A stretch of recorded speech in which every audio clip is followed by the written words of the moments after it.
Olá, aqui é a professora Débora e hoje nós veremos o conteúdo sobre figuras de linguagem. Bem, primeiro vamos saber o que são, né? Para que servem as figuras de linguagem? Bem, figuras de linguagem, também chamadas de figuras de estilo, são recursos estilísticos usados para dar maior ênfase à comunicação e torná-la mais bonita. Certo? Então, as figuras de linguagem são recursos para adequar a linguagem ao cotidiano, ao uso, né, no nosso cotidiano, para deixar a linguagem com um aspecto mais bonito para se ouvir, mais compreensível, tá certo? E dependendo da função, nós vamos verificar que tem várias figuras de linguagem. E aí, dependendo da função, elas podem ser classificadas nessas 4 formas, certo? Vamos lá aqui.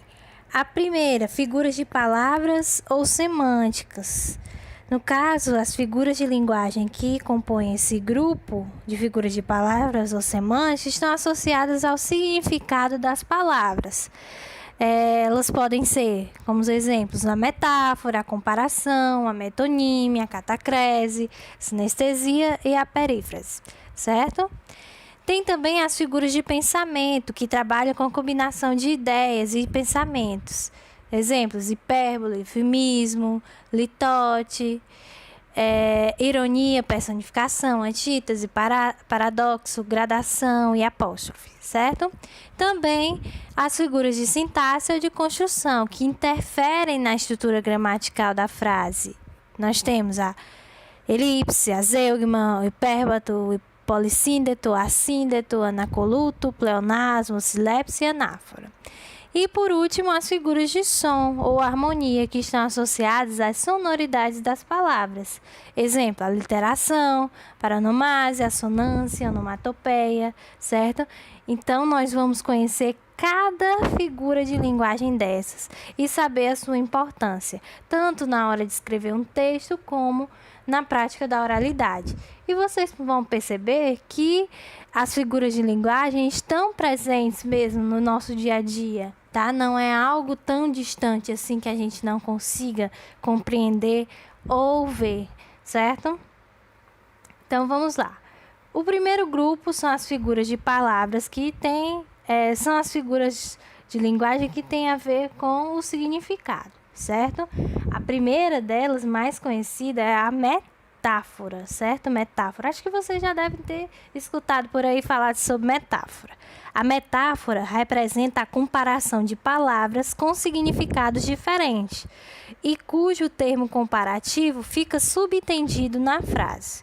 Ou seja, a metáfora ela faz uma comparação, só que essa comparação não está ali explícita na frase, certo? Então, você precisa compreender que é uma comparação que não está sendo vista ali. Por exemplo, a vida é uma nuvem que voa. Ou seja, né, ele está comparando a vida a uma nuvem, certo? Ok? Ele faz essa comparação. Nesse caso aí, nós temos a metáfora, tá? O outro exemplo fala na tirinha, né? Fala alguma coisa romântica. Aí o outro ratinho diz: meu amor é uma caravana de rosas vagando num deserto inefável de paixão. Uau, agora traduz.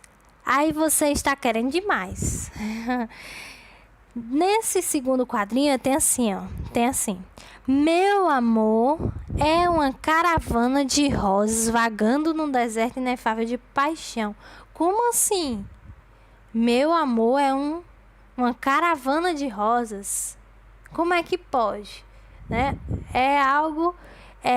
A metáfora é a comparação de algo que tem significados diferentes, ou seja, se torna irreal quando a gente pensa, certo? Quando a gente escuta, tá? Já a comparação existe, né? A metáfora e a comparação mesmo, a figura de linguagem comparação. A comparação, chamada comparação explícita. Ao contrário da metáfora, neste caso são utilizados conectivos de comparação, como, assim, tal qual. Exemplo, o amor é como uma flor. Então, gente, aqui, o amor é como uma flor. Ele usou o conectivo como para comparar, certo? Comparar o amor com uma flor, certo? Então aqui a gente consegue observar a comparação já do amor com a flor. E já na metáfora não. É como se ele estivesse dando uma definição, fazendo uma comparação, mas a gente não consegue ver esses conectivos, como, assim, tal qual, certo? Ok? Vamos passar. Próxima é a metonímia. A metonímia é a transposição de significados considerando a parte pelo todo, autor pela obra, certo? Às vezes a gente fala assim, né? Usando metonímia sem nem saber. Exemplo, costumava ler Shakespeare. A pessoa que disse isso, ela estava lendo o escritor? Não, ela estava lendo as obras de Shakespeare. Costumava ler as obras de Shakespeare, certo? Então, ela usou uma metonímia, usou ler Shakespeare. É a mesma coisa que dizer ler as obras de Shakespeare, certo? Por exemplo, vou assistir o filme da Marvel, certo? No caso, vai assistir algum, né? Desculpa, só o exemplo. Vou assistir a Marvel. Ele não vai assistir a empresa Marvel. Ele vai assistir alguns filmes da Marvel, certo? Então, a metonímia é para transposição mesmo de significado. Uma parte pelo todo da obra. Tem uma tirinha aí também, exemplo. Meu pai tem 800 cabeças de gado. E o seu? O meu pai só tem um boi, mas ele tá inteirinho. O menino, o amigo do Chico, ele usou uma metonímia. Meu pai tem 800 cabeças de gado. Ele não tem a cabeça, né? Não tem a parte da cabeça.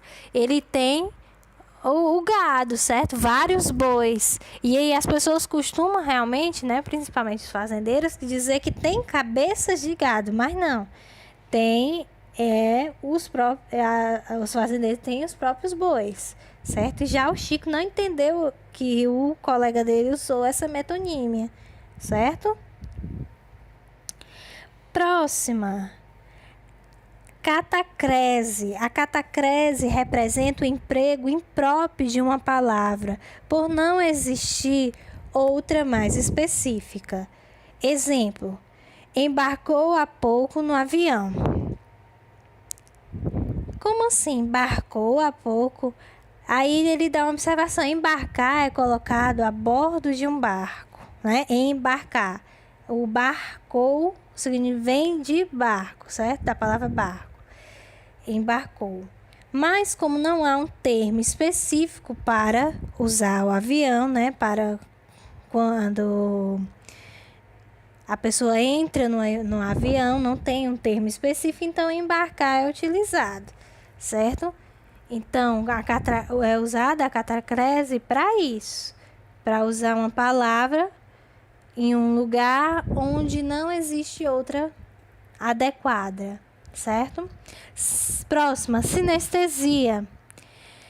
A sinestesia acontece pela associação de sensações por órgãos de sentidos diferentes. Exemplo, com aqueles olhos frios, disse que não gostava mais da namorada. Como é o olho frio? No caso, olhos frios é a figura, né? A sinestesia. Olho frio, olhos frios. Como assim? Como é que o olho é frio? Eu peguei no olho, ele tá gelado? Não. Ele tá frio? Não. certo? No caso aí, a frieza está associada ao tato e não à visão. Então, quando eu uso a sinestesia, eu coloco uma palavra juntando com outra, mudando os sentidos, certo?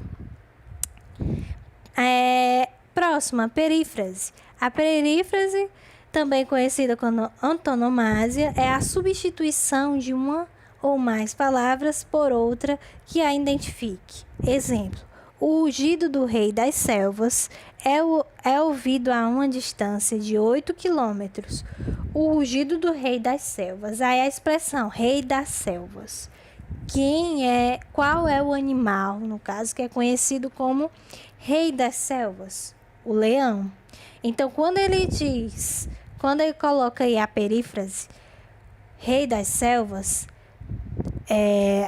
nosso conhecimento de mundo é ativado e logo liga ao rei das selvas a imagem do leão, certo? Então, o rugido do leão é ouvido a distância de 8 quilômetros. O rei das selvas aí é a perífrase, certo?